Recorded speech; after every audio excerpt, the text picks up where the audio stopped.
Hey guys, welcome back to my channel. Hey guys, welcome back again to my motherfucking channel, bitch. Get your whole existence of your life. I'm out here in these streets. I'm out here with my nieces, Gwen and Giselle. Say hi, children. Giselle. So the moral of the stories is African American Month, Black History Month, and I'm taking the children to the Black History Museum. And Giselle's really trying my whole existence of her life. Please sell her. No one saw that. Okay, so we'll be right back when we get to the museum.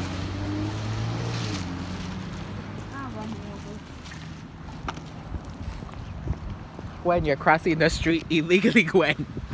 Go, Giselle. I got evidence of y'all crossing the street illegally. Giselle, you're going to prison. What do you mean? Going across the street. Gwen. She has her headphones on. What? You're going to jail because I got you on video. Oh, Let me see, Giselle. no, that's ugly. Giselle. Whoever's face is that is hideous. Gwen. I'm scared. Mine. Gwen. Oh, She cute. Stop.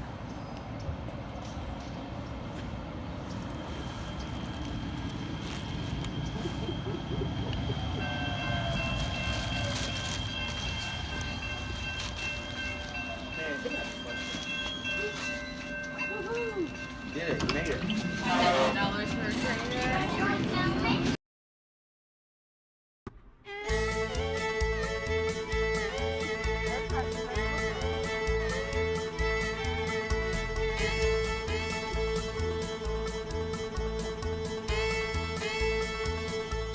Pray for her.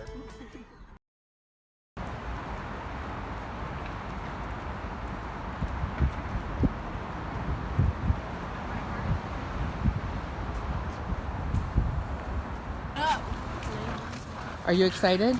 I'm tired. No está excited. It's not Cam, it's Cam. Are you excited, Gwen? Yeah. Are you gonna cry? I don't know. Are you excited, Mom? Yes. I don't know what I'm gonna cry for. It closes at 5, yeah, right.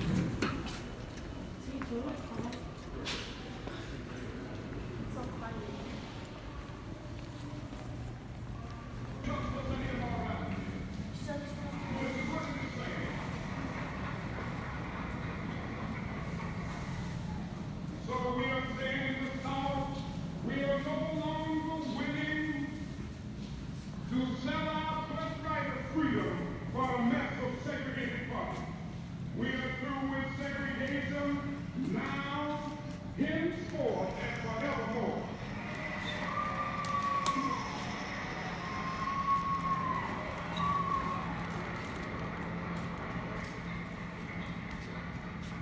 Birmingham also represents the fact that the Negro now realizes the urgency of this moment. When we started out in Birmingham, there were those voices across the nation saying the movement is ill-timed. Why don't you wait a while? Why don't you cool off? For all of these years we have been cooling off, and that is the danger that we will end up in a deep freeze.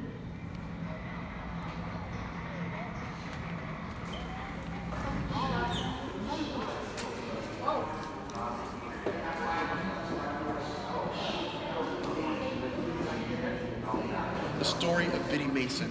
Some of you may have read it, and I'll paraphrase it for the sake of time. So this woman behind me is not Harriet Tubman. The little kids are like, is that Harriet Tubman? I'm like, no, students.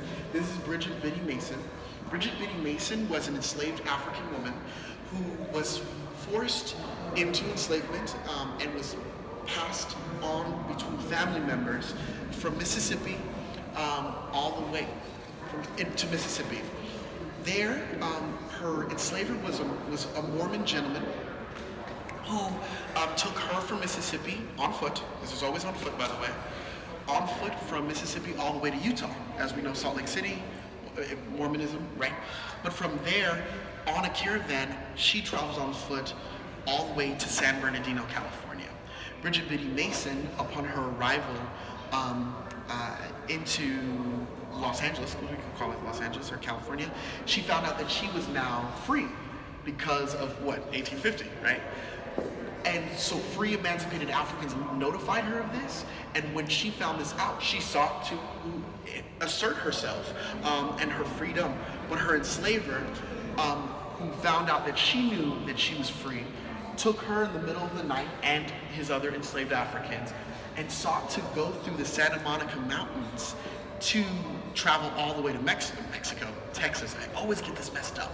Texas, which is also Mexico, but it was Texas, in order to keep her in bondage.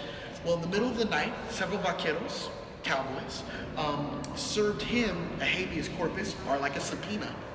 And then several days later, they took him to court. He was very afraid, so in the middle of the night, he fled.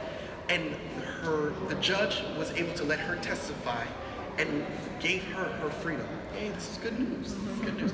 These are actually her papers, are reproductions of her papers that said that she was now a free woman. From that point, she became a midwife and a nurse, as she had always been, but she also got involved in real estate, and she was able to amass a wealth of $300,000 in the 1860s, giving enslaved Africans homes and land throughout downtown Los Angeles. Now this is super cool, right? Because she didn't know that her philanthropy would have led to her becoming so legendary. So she actually started the first African-American Methodist Episcopal Church, called First AME, here in Los Angeles, and 150 years later, it's still around to this day.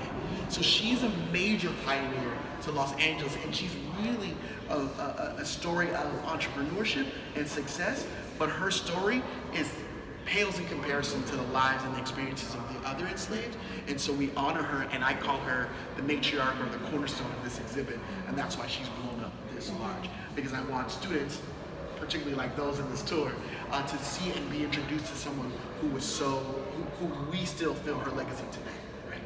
So, of course, this is really important. I'm gonna round out the tour because we don't have that much time together, but this all foreshadows the Civil War from 1850 to 1865. You all know what led to the Civil War, but I want to direct your attention to these objects. What I have is one of the first editions of Frederick Douglass's autobiography called My Bondage, My Freedom, right here. But it's actually in conversation with this whip that was used actually on an enslaved person's body. And then this is a bill of sale on this table in order to accentuate and articulate what it could have been like to be enslaved at that time, right? You all know who ends up winning the Civil War, the Union. Hallelujah.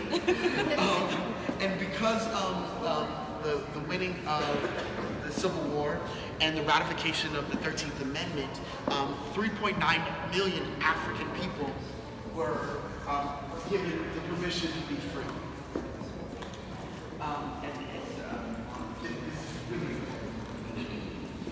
I want to direct our attention over here. I should have some water. Goodness gracious, I'm gonna talk about it. I want to direct our attention over to this timeline because we know this entire timeline is effectively the entire show. And I decided to color coordinate it so that you could know what the chapters were. So I go all the way from 15,000 BC, because you know this was indigenous land and it didn't belong to anybody else but them, all the way down to 1865. And every single aspect of it conveys the history that's on the wall. What I want us to look at it, you guys look at it, and then meet me on that back wall, and then we'll close out the tour. Any questions, PS?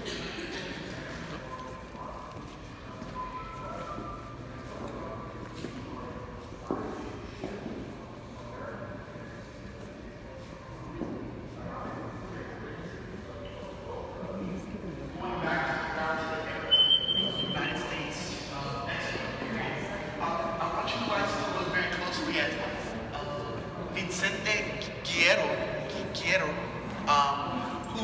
actually of both African and Mexican descent, hence the reason why he has an afro. No, I'm not kidding. It's genuine. He has one. And he was one of the people, he was actually responsible for the abolishment of enslavement in Mexico. It's really important. Also, this is Pio de Jesus Pico and his family. And he was one of the original politicians who was also of Afro-Mexican descent. So this completely lets you know that the black and brown pride was very strong at this time. And it's something that oftentimes we're not taught about in history classes. Let's keep moving down. Of course, we talk about California statehood, the transference of land, the fugitive slave law, and ultimately the epilogue. And this is important because from 1865 to the present, because I feel like history doesn't live in a vacuum, we have to talk about why this history is relevant today. So we know that as 3.9 million African people were set free, there was a period called Reconstruction that you all might have heard about in class, right?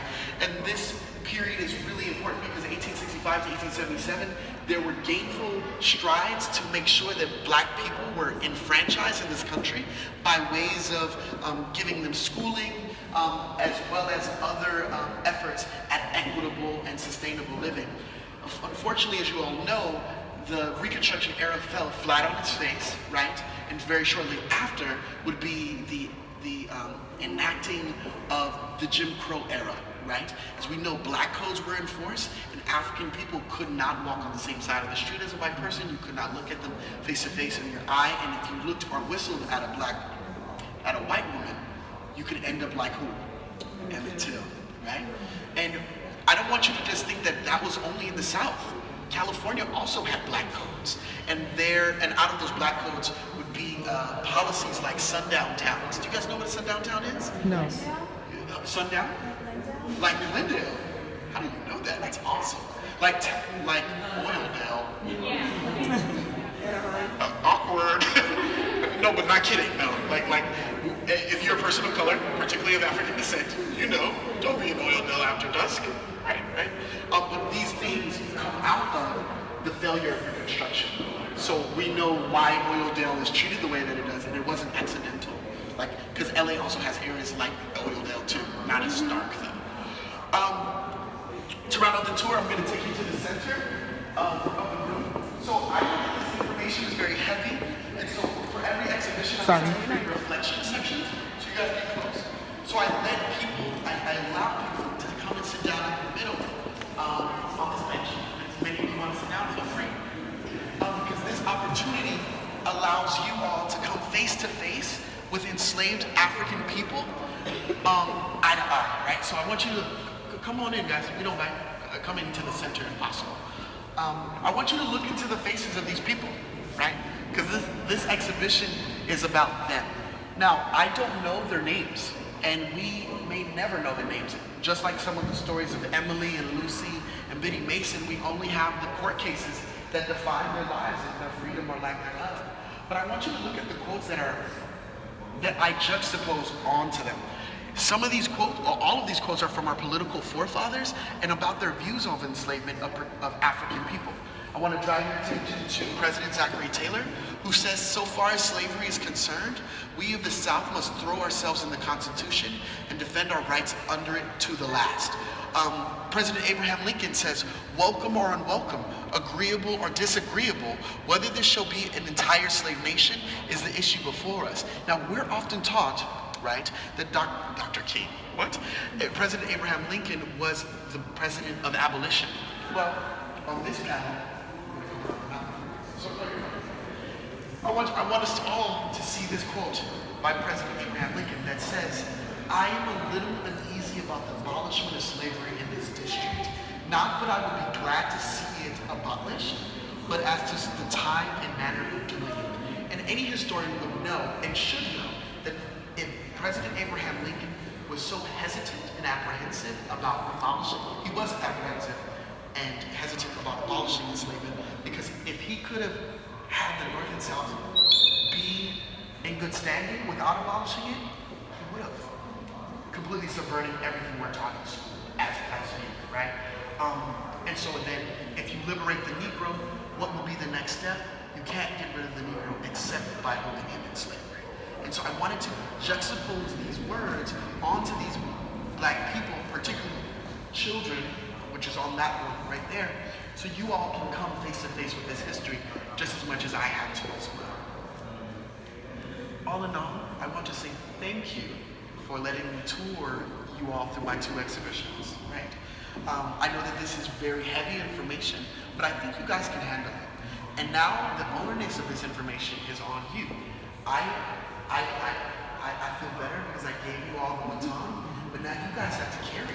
And you guys have to tell people to come to the California Curriculum Museum. But I also have to share and also continue to excavate this information, because if we don't know our history, we can't be real gainful citizens within this democracy. And I think that knowing this information only makes us better citizens, and I hope it can change the trajectory that we find ourselves on as a nation, as a whole. Well, that's my tour, guys. That's all I got.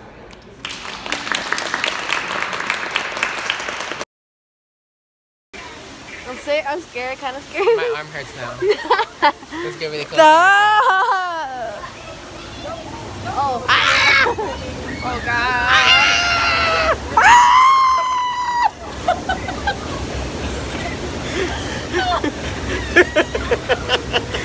That was all. Oh my God. That's sad. She said me screaming.